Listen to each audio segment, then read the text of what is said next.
Hello students, JEE mains channel में आपका बहुत बहुत स्वागत है। आज हम लोग लेकर आए हैं हैप्पी फ्रेंडशिप डे के उपलक्ष्य में एक अच्छा सा टॉपिक लेकर आए हैं, रिलेशन इन फंक्शन। रिलेशन को हिंदी में बोलते हैं संबंध और फंक्शन को बोलते हैं फलन। तो हमारा चैप्टर क्या है? Relation in function. आज हम बात करेंगे रिलेशन की और फंक्शन की बात करेंगे। देखिए, सबसे ज्यादा 12th क्लास का कंफ्यूजिंग टॉपिक है। 12th क्लास में क्या है, बच्चे देखो पूरा सिलेबस कर लेते हैं, अगर उनसे आज रिलेशन फंक्शन के बारे में पूछ लो तो वो कुछ नहीं बता पाते हैं। ना उन्हें रिलेशन की डेफिनेशन क्लियर होती है, ना फंक्शन की क्लियर होती है।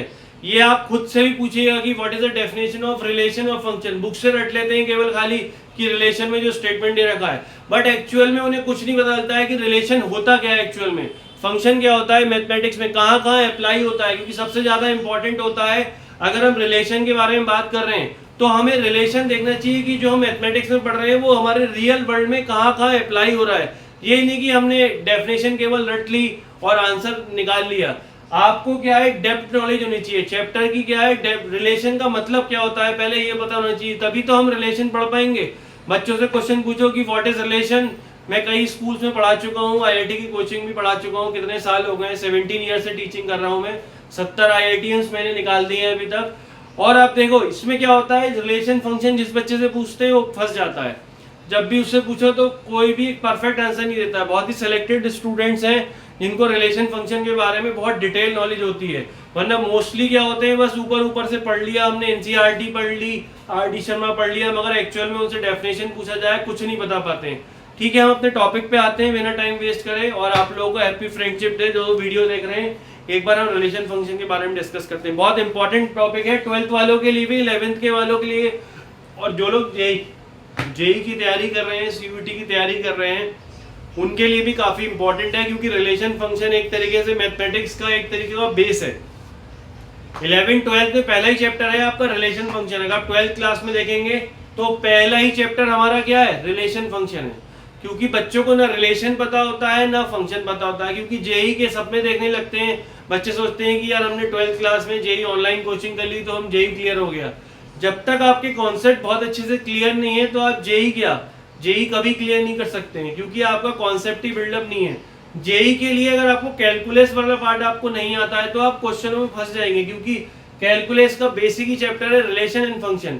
क्योंकि रिलेशन फंक्शन पढ़ेंगे आप, फिर उसके बाद हम लिमिट्स पढ़ेंगे, फिर उसके बाद डेरिवेटिव पढ़ेंगे, एप्लीकेशन ऑफ डेरिवेटिव पढ़ेंगे, इंटीग्रेशन पढ़ेंगे, एरिया पढ़ेंगे, फिर उसके बाद डिफरेंशियल इक्वेशन पढ़ेंगे, फिर उसके बाद हम पढ़ेंगे वेक्टर पे आ जाएंगे, फिर 3D पढ़ेंगे, फिर उसके बाद एलबी पढ़ेंगे, फिर हमारा प्रोबेबिलिटी पढ़ेंगे। हमारा 12th क्लास का सिलेबस ओवर हो जाएगा।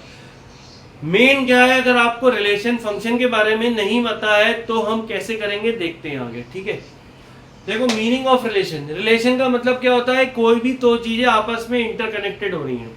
मतलब अगर हम फोन पे बात करते हैं तो क्या होगा, हम फोन कर रहे हैं, जो भी जिससे बात कर रहे हैं फोन को रिसीव कर रहा है, तो दोनों के बीच में क्या है, कम्युनिकेशन रिलेशनशिप हो रही है। स्कूटी चलाते हैं, स्कूटी में पेट्रोल डलाया तो क्या होगा, स्कूटी हमारी क्या होती है, चलने लगती है। हमने इनपुट दिया, हम क्या करते हैं, रेस देते हैं। हमने क्या किया, यहाँ पे इनपुट दिया, इनपुट दे दिया। इनपुट के बाद क्या हुआ, जैसी फंक्शनिंग हमारी क्या होती है, कनेक्ट हो जाती है, और हमारा आउटपुट क्या होता है, गाड़ी चलने लगती है। ठीक है बेटा, तो रिलेशन का मतलब होता है, कंप्यूटर की बात करें, कंप्यूटर में क्या होता है, अगर हमने 2 into 3 निकालना है, 2 into 3 करा, कंप्यूटर ने अपनी प्रोसेसिंग करी और हमारा क्या आ गया, आउटपुट आ गया। तो वो हमारा क्या होता है, आउटपुट आ गया। अब देखो क्या होते हैं रिलेशन में, क्या होगा, जो भी सेट ऑफ एक्स होता है, क्या होता है हमारा सेट ऑफ एक्स, तो वो क्या होता है, इसको क्या बोलते हैं, सेट ऑफ एक्स को डोमेन। जो भी सेट ऑफ एक्स की वैल्यू है डोमेन बोलते हैं। सेट ऑफ वाई क्या बोलते हैं, कोडोमेन। रिलेशन का मतलब क्या होता है, एक एक्स के एक से ज्यादा आउटपुट हो सकते हैं, एक एक्स के एक से ज्यादा आउटपुट हो सकते हैं। ठीक है बेटा, बी में भी एक से ज्यादा आउटपुट हो सकते हैं। यहाँ पे सिंगल इमेज आ रही है, no issue, but more than 1 भी होंगे तो एक्सेप्टेबल होगा।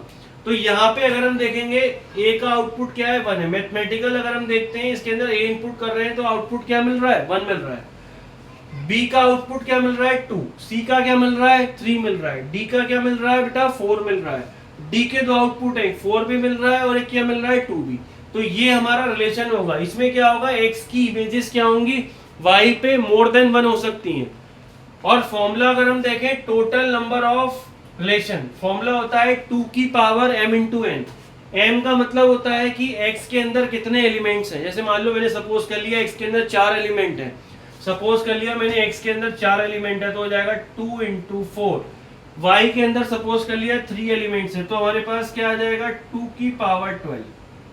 क्या आ जाएगा 2 की पावर 12। क्लियर स्टूडेंट्स, बहुत इंपॉर्टेंट है, ये आपको याद रखना है। टोटल नंबर ऑफ रिलेशन कई बार आ चुका है, जेई में भी आ चुका है, एनडीए में भी आ चुका है, ये आपको अपने मन में एक तरीके से बसा लेना है। ठीक है बेटा, 2 की पावर 12 आंसर हो जाएगा। अगर हम देखेंगे x के पास m एलिमेंट्स है, y के पास क्या है n एलिमेंट्स है, तो आंसर क्या हो जाएगा 2 की पावर mn। ठीक है बेटा, अब हम बात आती है, केवल हम डेफिनेशन को एक्सप्लेन कर रहे हैं, बाकी हमारी लॉन्ग वीडियो जो है आपके पास आएगी जरूर प्लेलिस्ट में। एक बार केवल हम डेफिनेशन को क्लियर कर रहे हैं क्योंकि आज फ्रेंडशिप डे के उपलक्ष्य पे हमने टॉपिक छोटा सा लिया है, रिलेशन इन फंक्शन। पढ़ाएंगे डिटेल में, केवल डेफिनेशन क्लियर कर रहे हैं इस वीडियो में। फंक्शन की बात करें, अगर हम फंक्शन क्या होता है, देखो एक x के लिए एक y होना चाहिए, एक x के लिए एक y। अगर एक x के लिए एक से ज्यादा y है तो हमारा ये फंक्शन क्या नहीं होगा। क्यों नहीं होगा? एक x का आउटपुट क्या होगा, एक से ज्यादा नहीं हो सकता है। जैसे मान लो ये स्टूडेंट्स हैं, ये हमें दे रखा है स्टूडेंट्स हैं, ये हमने मान लिया ये चिल्ड्रंस हैं, ये क्या है बेटा इनके फादर हैं, ये चिल्ड्रंस हैं और ये क्या है इनके फादर हैं। तो इसका मतलब इस ए बच्चे के फादर क्या होंगे 1, बी के क्या होंगे 2, सी के क्या होंगे 3, डी के क्या होंगे 4। ठीक है बेटा, अब यहाँ पे देखो ई दे रखा है, ई का कोई भी हमारा क्या दे रखा है आउटपुट नहीं है, तो इस टाइम पे ये फंक्शन को डिफाइंड नहीं कर रहा है। क्या कर रहा है? फंक्शन को डिफाइन नहीं कर रहा है। फंक्शन को कब डिफाइन करेगा? जब सारी एक्स की mapping, each x map with y, सारे एक्स क्या करेंगे वाई से क्या करेंगे मैप कर लेंगे। अगर सारे एक्स वाई से मैप नहीं करेंगे तो फंक्शन वो नहीं कहलाएगा। फंक्शन कब कहलाएगा? जब सारे एक्स की मैपिंग किसके साथ मिलेगी, वाई के साथ मिलेगी, तब वो क्या कहलाएगा हमारा फंक्शन कहलाएगा, अदरवाइज वो फंक्शन नहीं होगा। देखो ए का आउटपुट 1, बी का 2, सी का 3, डी का 4, ई का भी। हमने सोच लिया ये हमारे एक तरीके से क्या है चिल्ड्रंस हैं, ये उनके फादर्स हैं, तो ए के पापा क्या है 1, बी के पापा 2, सी के डी और ई के पापा क्या है 4 है, डी और ई के पापा क्या है 4 है। ऐसा पॉसिबल है, बट अगर हम ये कहते हैं कि ये इससे भी मैप कर रहा है, ऐसा पॉसिबल नहीं है। एक बच्चे के 2 पापा नहीं हो सकते, एक बच्चे के 2 पापा नहीं हो सकते। एक बच्चे के कितने पापा होंगे? एक होंगे। इलीगल भाई इनफाइनाइट भी हो सकते हैं, उससे मुझे मतलब नहीं है, बट एक बच्चे के एक ही पापा होंगे। ऐसे ही हम फंक्शन को रिलेट कर रहे हैं कि एक एक्स का क्या होगा, एक ही आउटपुट होगा, एक से ज्यादा नहीं। जैसे हम ट्री को कंसिडर कर लें, अगर हमने कोई भी ट्री ले लिया, ट्री में क्या होगा एक ही टाइप की फ्रूट्स होती है। जैसे मान लो अगर सपोज एप्पल का क्या दे रखा है पेड़ है, तो उसमें एक ही तरीके का फल निकलेगा, इससे हमारा एप्पल निकला है। ऐसा थोड़ी है उसमें अमरूद भी निकल जाएगा, तो वो फंक्शन नहीं कहलाएगा। एक इनपुट का क्या होगा, एक ही आउटपुट होगा। ठीक है बेटा, टोटल नंबर ऑफ हमें क्या पूछता है कि टोटल नंबर ऑफ फंक्शन बताओ। टोटल नंबर ऑफ फंक्शन का मतलब हो गया कि y के जितने एलिमेंट्स होंगे इसकी पावर क्या हो जाएगी n, n की पावर क्या होगी n। n क्या है? जितने भी y के एलिमेंट्स हैं। m हमारा क्या है? जितने भी x के एलिमेंट्स हैं। जैसे मैंने सपोज कर लिया इसके पास 4 एलिमेंट हैं और इसके पास कितने एलिमेंट्स हैं 3, तो आंसर हो जाएगा 3 की power 4। Total number of function क्या हो जाएगा 3 की power 4। Thanks for watching. JEE mains 1989 में आपका स्वागत है।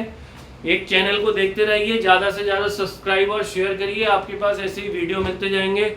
12th क्लास के हमारे 2 बैच फुल हो चुके हैं। अगर कोई ज्वाइन करना चाहे तो मिनिमम फीस पे ज्वाइन कर सकता है, बट केवल हम ऑनलाइन क्लासेस देते हैं, बरेली से देते हैं और नोएडा से देते हैं। Thank you.